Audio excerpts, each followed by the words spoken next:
You should feel honored, Rebecca said, swirling her champagne in the crystal glass our grandmother had left us. Not everyone gets to be maid of honor at the society wedding of the year. My name is Charlotte Warren, and I was watching my childhood best friend celebrate stealing my future with our grandmother's favorite champagne and our grandmother's favorite glass.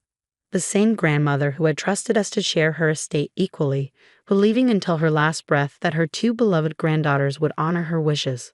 Nothing to say, Charlie? Rebecca prompted, using the nickname she knew I hated. No tears about the money. No lecture about family loyalty. I kept my expression neutral as I studied her.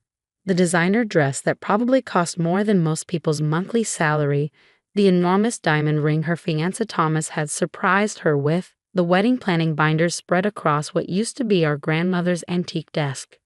Congratulations, I said simply. The wedding sounds perfect. She frowned slightly, thrown off by my calm demeanor. That's it? No drama? No threats to tell Thomas where the money really came from. Would it change anything? No, she laughed, taking another sip of champagne. The money's spent, Charlie. The venues are booked. The deposits are paid. And in 6 weeks, I'm marrying into one of Boston's oldest families. Everything I've always dreamed of. What she meant was everything she'd stolen from both of us. Our grandmother's estate was supposed to be split equally, enough for each of us to start our own lives, pursue our dreams. Instead, Rebecca had spent the past year systematically draining every account she could access, using her power of attorney and her knowledge of banking to move money around until there was nothing left. Well, I said, picking up my purse, I'm sure it will be beautiful. Don't be like that, she called as I turned to leave. We had fun spending it, didn't we? All those shopping trips, the spa days. I let you enjoy some of it before it was gone. I paused at the door, thinking of all the times we'd played in this house as children, all the summers spent listening to our grandmother's stories, all the promises we'd made to each other. You're right, Rebecca. I did enjoy it. More than you know. As I walked out of our grandmother's house, Rebecca's house now, thanks to some creative manipulation of the will, I could hear her already on the phone, probably calling her wedding planner about some extravagant new detail she'd thought of. What she didn't know was that I'd discovered her deception 3 months ago, right after she'd started moving the larger sums.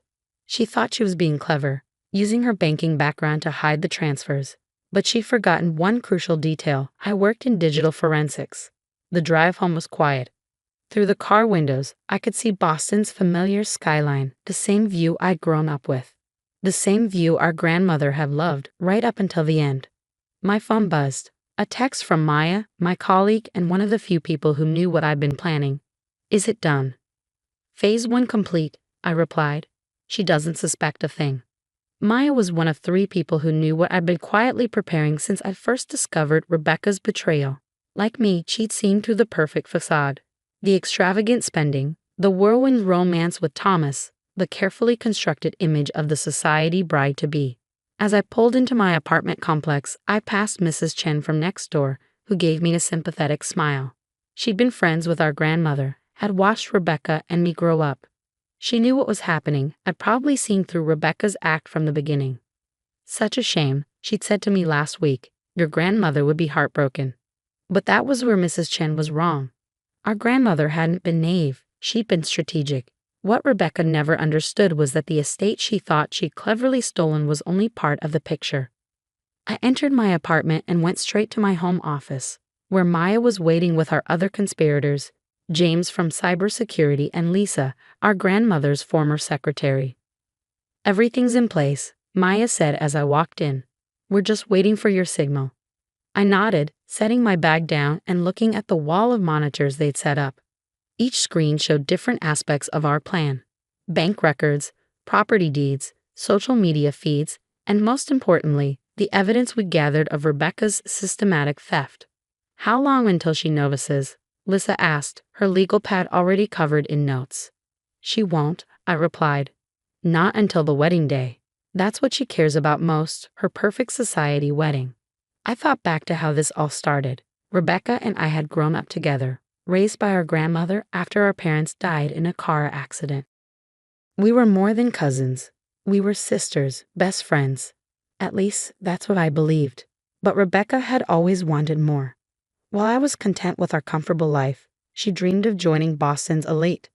When she met Thomas Bradford at a charity gala last year, she saw her chance. He came from old money, the kind of family she'd always envied. The first warning sign came when she started changing. Subtle things at first, like canceling our weekly dinners, becoming obsessed with social media and her public image. Then came the spending, designer clothes, luxury cars, lavish parties to impress Thomas's family.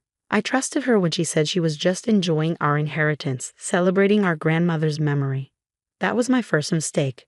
Show me the timeline, I said to Maya. She pulled up a detailed flowchart on the main screen. Phase 1 is complete. She believes you've accepted everything.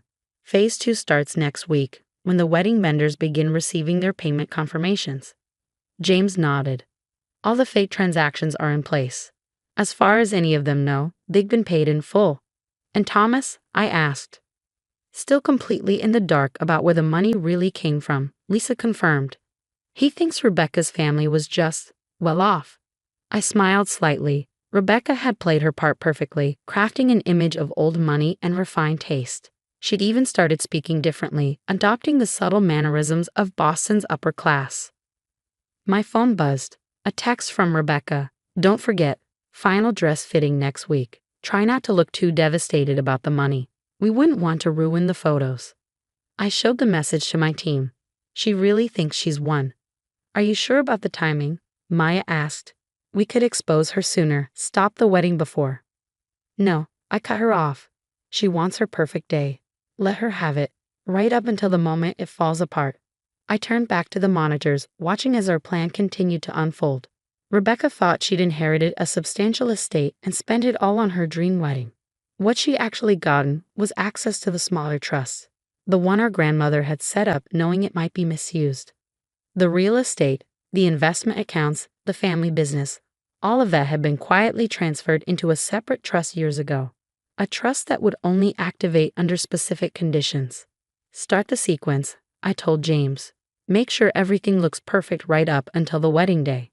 He nodded, fingers flying over his keyboard. The vendors are already set up. They all think they've been paid, but the actual transactions will bounce, I finished. Every single one of them, right in the middle of her perfect ceremony. The next few hours were spent finalizing details. Lisa reviewed the legal documentation one more time, ensuring everything was airtight. Maya coordinated with our contacts in the banking industry, making sure the transaction failures would be properly documented. And James worked his magic with the digital trails. Around sunset, my phone buzzed again. Another text from Rebecca. The flowers arrived for tomorrow's bridal shower. You really should see them, Charlie. This is what real money can buy.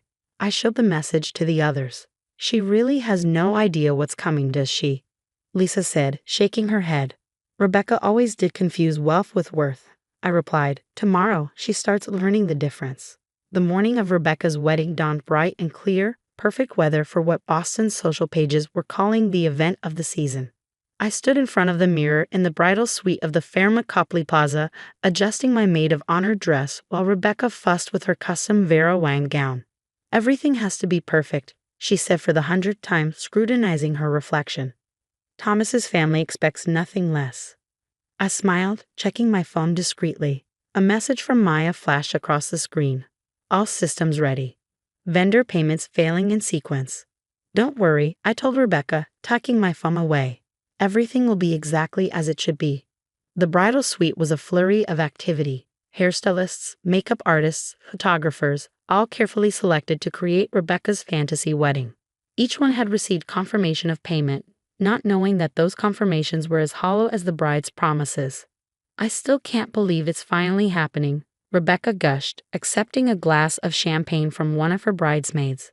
All those years of dreaming, and now I'm marrying into the Bradford family. Grandmother would have been so proud.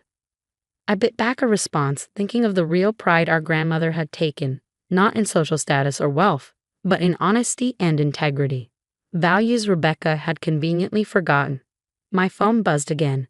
James this time. First vendor payment bounced. Florist trying to reach Rebecca. Right on schedule.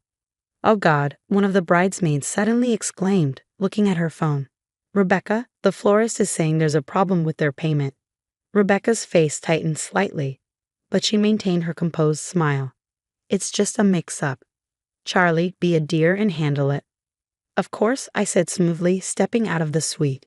In the hallway, I watched the notifications start rolling in on my phone. One by one, vendor payments were being rejected. The caterer, the band, the photographer, even the hotel itself.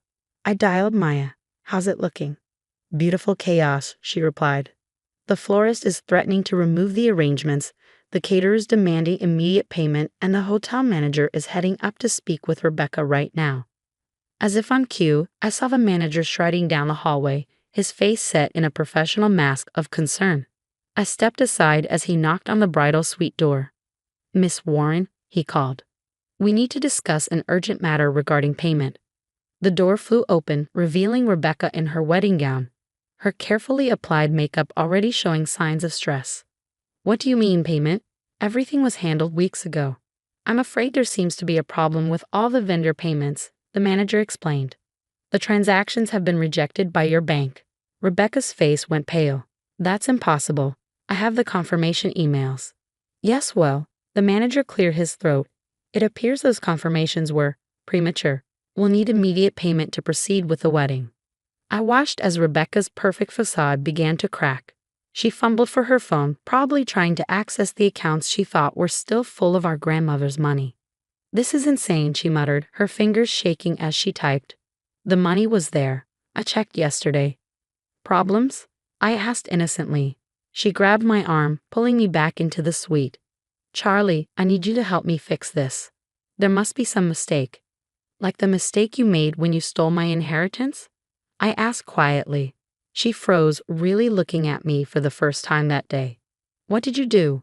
Me? Nothing. I just made sure everyone knew exactly where their money wasn't coming from. The color drained from her face as understanding dawned. You knew? All this time?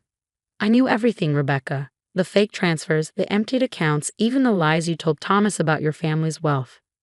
As if summoned by his name, there was another knock at the door. Thomas's mother stood there, her face tight with barely contained fury. Rebecca, she said coldly, we need to talk. Now. The next hour was like watching a carefully constructed house of cards collapse in slow motion. The vendors began removing their unpaid services, flowers disappeared from the reception hall, catering staff packed up their equipment, the band started loading out their instruments. Thomas's family, already skeptical of their son's whirlwind romance, demanded answers about Rebecca's supposedly wealthy background. The truth about her systematic theft of our grandmother's estate came out in a rush of accusations and tears. You lied to me, Thomas demanded, his face a mask of betrayal. About everything. I did it for us, Rebecca pleaded. For our future. Our future, he laughed bitterly. There is no future. The wedding's off. As the Bradford family swept out of the hotel, taking their son and their social connections with them, Rebecca turned on me, her perfect makeup streaked with tears. How could you do this to me? She demanded. I'm your family. Family? I repeated. Family doesn't steal from each other, Rebecca. Family honors their promises. I was going to pay you back, she insisted, once I married Thomas. No, I cut her off. You were going to keep taking, just like you always have. But not anymore. I pulled out an envelope, the real reason I'd let this charade continue so long.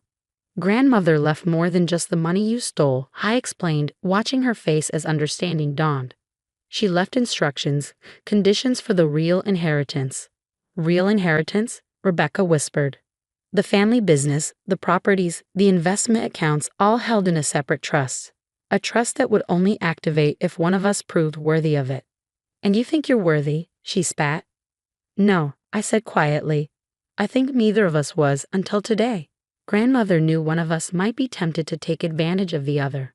This was her test, to see who would choose integrity over greed. The implications of what she'd done, not just to me, but to her own future, finally seemed to hit Rebecca. She sank into a chair, her perfect wedding dress crumpling around her. What happens now? She asked, her voice small. Now? Now you start over. Without the stolen money, without the fake status, without the lies. Maybe then you'll remember what really matters. I left her there, surrounded by the ruins of her perfect day. Outside the hotel, Maya, James, and Lisa were waiting. Well? Maya asked. It's done, I replied. Everything exactly as grandmother planned. Lissa smiled sadly. She would be proud, not of the deception, but of the lesson. I nodded, thinking of all the summers spent listening to our grandmother's stories about integrity, about doing what's right even when it's hard.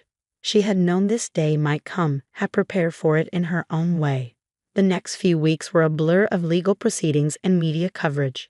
The story of the society wedding that wasn't made all the local papers. Rebecca's carefully constructed image crumbled as the truth about her theft came to light.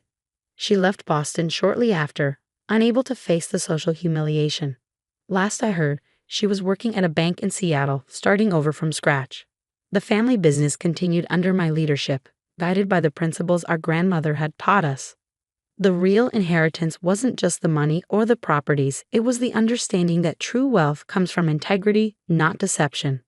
One afternoon, about a month after everything had settled, I sat in our grandmother's study, my study now, looking through old photo albums. Pictures of Rebecca and me as children, playing in this very room, unaware of the lessons life would teach us. Maya knocked on the door, carrying a familiar bottle of champagne. Found this in the cellar, she said. Thought maybe it was time for a proper celebration. I smiled, recognizing our grandmother's favorite vintage. Why not? But this time, let's celebrate something real. As we shared the champagne, I thought about Rebecca, about the choices that had led us here. Part of me wished things could have been different, that she could have learned these lessons without such public consequences. But as I sat in our grandmother's chair, surrounded by the legacy she truly left us, I knew that sometimes the hardest lessons are the ones we need most. To grandmother, Maya proposed, raising her glass. No, I corrected her, to doing what's right, because in the end, that's the only inheritance that really matters.